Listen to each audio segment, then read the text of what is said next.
Bom dia, galera! E aí, como é que vocês estão? Tudo certo por aí? Vocês estão bem? Eu estava com saudades. Retornamos, né? Com cara nova, né? E com muita aprendizagem por aí, vindo por aí, tá bom? Coisas novas, tá? Nós iremos aí fazer algumas coisas novas nas aulas e lógico que vocês são um termômetro. Gostaria muito que vocês falassem se vocês estão gostando das atividades, das aulas. Algumas aulas aí serão diferentes, vocês irão ver no decorrer da semana, tá ok? Mas estou feliz em estar de volta, tá bom? Então vamos pegar o nosso livro de história, abrir na página 60, iremos estudar a página 60, 61, 62, 63, tá bom? Então me acompanha aí na leitura, tá ok? Então vamos lá. Nesse capítulo 6, iremos ver sobre a resistência negra, tá? Como é que os negros resistiram, né, à escravidão e quais consequências essa resistência, né, trouxe para a nossa cultura, né? Devido à resistência dos escravizados, nós temos aí muita coisa da cultura africana, como comidas, danças, lutas e por aí vai, né? Religião. Então vamos comigo aí, acompanhe a leitura, tá ok? Me acompanhe aí na leitura. Os africanos escravizados que foram trazidos para o Brasil nunca deixaram de lutar por sua liberdade. Muitas vezes, já no embarque, eles resistiam a entrar nos navios negreiros. No Brasil, os africanos continuaram resistindo e lutando contra a escravidão. A manutenção de suas expressões culturais, como a religiosidade e alguns instrumentos musicais, foram formas de resistência. Tanto que muitas delas podem ser identificadas em nossa cultura até hoje. Observe a imagem abaixo. Olha aí a festa bonita que esse quadro está retratando.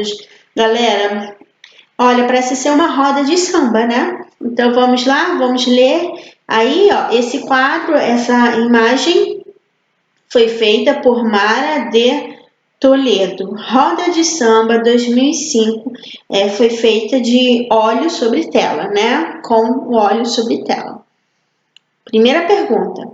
Quem são as pessoas retratadas na imagem e qual é a dança representada nessa pintura? Segunda pergunta. Em sua opinião, é possível estabelecer uma relação entre essa dança e a resistência à escravidão? Conte aos colegas. E terceira, como você imagina que os africanos escravizados lutaram por sua liberdade? De que forma eles se organizaram? São perguntas para vocês pensarem aí e daqui a pouco vamos corrigir. Pensa direitinho, olha essa imagem, tá? Lembra de todas as aulas que a tia já deu por aqui e escreva, ok? Então vamos lá, página 61. Formas de resistência, me acompanhem aí. Quando chegavam ao Brasil, os africanos de um mesmo povo e até de uma mesma família geralmente eram separados uns dos outros. Isso era feito para evitar que se reunissem e organizassem revoltas. Aqui no Brasil, nos locais onde passavam a viver, eles estabeleciam novas relações. Casavam-se, formavam famílias, faziam amigos. E com o passar do tempo construíram uma nova identidade. também tentavam preservar as tradições e a cultura de seus povos de origem. Por exemplo, faziam festas e celebravam seus deuses. Essas eram formas de resistir à escravidão. Os africanos escravizados também organizavam fugas, sozinhos ou em grupos. Homens e mulheres se escondiam nas matas. Então vamos lá, vamos pensar aqui que quando eles eram trazidos à força lá no continente africano, muitos deles resistiam, né? Não queriam vir e acabavam entrando em luta, né, com os portugueses e aqui também. Porque quando eles chegavam aqui, como o texto diz, eles eram separados de suas famílias, né, para que não houvesse uma revolta, para que eles não ganhassem força para destruir, né, os portugueses. Então, os portugueses achavam melhor separar. E com o tempo, eles formaram novas famílias, né, casaram, novos amigos, mas eles resistiam. Tá? De que forma?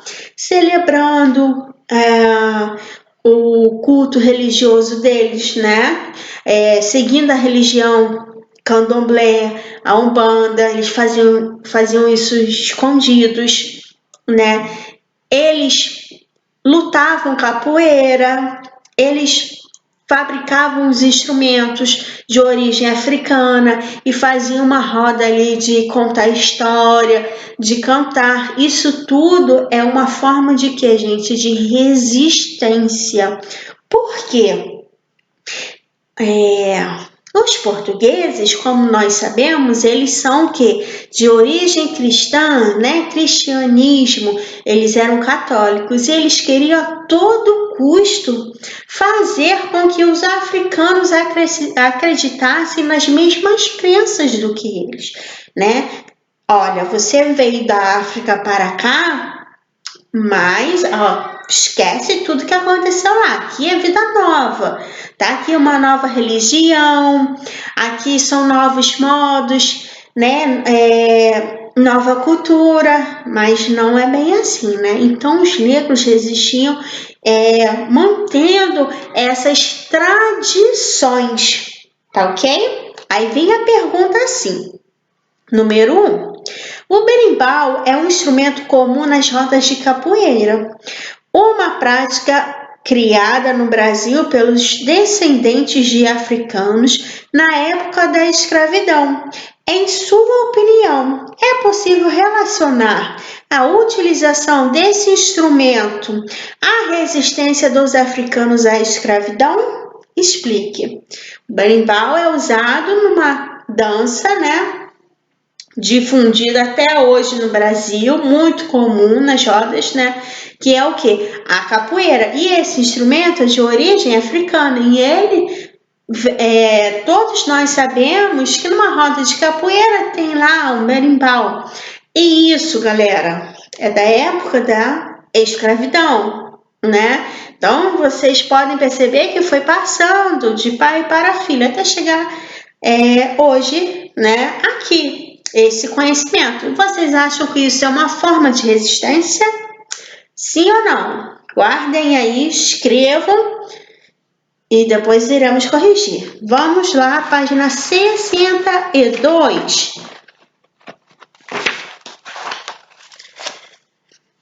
Quilombo de Palmares. Tenho certeza que você já ouviu, né? Então vamos lá, vamos ler um pouquinho sobre o quilombo, né? O que eram quilombos? Vamos lá. Os quilombos eram comunidades formadas por escravizados fugitivos. Estavam localizados em áreas de difícil acesso para evitar que fossem descobertos. Alguns eram simples agrupamentos, outros verdadeiras cidades. O maior quilombo do Brasil foi o de Palmares, na Serra da Barriga, na atual no atual estado de Alagoas. Ele começou a ser organizado no final do século XVI por escravizados que haviam fugido de um grande engenho de Pernambuco. Em 1640, Palmares chegou a reunir cerca de 6.000 habitantes, distribuídos entre 11 mocambos, que eram pequenos conjuntos de casas cobertos de folhas de palmeiras. 6.000, gente, é muita gente, né? Continuando. Para sobreviver, os quilombolas cultivavam alimentos, criavam animais e caçavam. Também fabricavam armas, ferramentas e objetos de palha. Muitas vezes, comercializavam os produtos com os habitantes das vilas e dos povoados próximos. Entre os habitantes dos quilombos não estavam apenas os ex-escravizados. Havia brancos pobres que até então não tinham lugar para morar e também alguns indígenas que haviam fugido da escravização. Essa mistura de povos favoreceu a troca de cultura. Então, o que nós podemos perceber? Que o quilombo era um lugar onde os escravizados se refugiavam. Eles fugiam e ficavam lá no quilombo. Lembrando que o quilombo era em mata fechada, muito difícil de chegar, tá? Então, Palmares, Quilombo dos Palmares, né? Ele ficava no atual estado de Alagoas. Foi o maior, né? E lá se abrigavam os indígenas, os brancos e os negros. E aí, com esses povos, eles começavam a trocar o quê? Cultura, né? Um aprende a cultivar milho assim, outro ensina uma canção e por aí foi. Eles foram trocando ali suas experiências e os seus saberes, tá? Então, vamos lá. Número 2, pergunta de número 2. De que forma os quilombolas de Palmares conseguiam alimentos, armas e ferramentas? O que eles faziam? Está aí no texto. Procura aí, vocês irão perceber, tá ok? 3. Em que locais os escravizados fugitivos costumavam se esconder e por quê, tá? Pensem aí, a tia também já havia falado em algumas outras aulas. Leiam o texto novamente e depois a gente vai corrigir, tá ok? Acompanhem comigo aí, página 63, o fim de Palmares. Tá? Então vamos lá, comigo. Para os donos dos engenhos de Pernambuco, o crescimento do quilombo de Palmares representava um grande perigo. Por isso, Palmares passou a ser atacado e a mando desses proprietários de escravizados e do governo de Pernambuco. O principal líder do quilombo, Ganga Zumba, morreu envenenado em 1680 e seu sobrinho Zumbi passou a liderar Palmares. Em 1695, o bandeirante Domingos Jorge Velho, com milhares de homens e alguns canhões, derrotou os quilombolas. Zumbi foi capturado e executado em 20 de novembro desse ano. A data de sua morte é hoje um marco simbólico da luta contra o racismo. É o Dia Nacional de Zumbi e da Consciência Negra. Aí, nessa figura, vem a apresentação da dança durante a festa de cultura afro em homenagem ao Dia Nacional de Zumbi e da Consciência Negra, em Araruama, Rio de Janeiro, tá? Então, olha só, o que podemos perceber? Que os quilombos o Quilombo dos Palmares, ele ficou tão fortalecido, né, com tantos escravizados e outras pessoas ali, que eles foram atacar com muito homens, canhões, né? E lembrando que naquela época não existia esse armamento aí que nós temos hoje, né? E imagina os escravos, eles só podiam contar mesmo com as ferramentas que eles produziam, né? E com arco e flecha aí que se fazia, né? Então, Zumbi dos Palmares, ele vem como líder, tá? Mas não foi só ele, tá?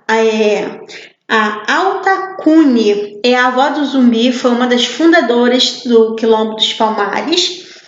Nós temos aí o Ganga Zumba, né? Que foi considerado o primeiro líder dessa comunidade quilombola, né? E a Dandara, que era a esposa do Zumbi também, que era uma grande guerreira. Então o Zumbi vem sendo aí o principal líder, né, desse quilombo, e ele acaba sendo morto, e no dia 20 de novembro eles comemoram o Dia da Consciência Negra. E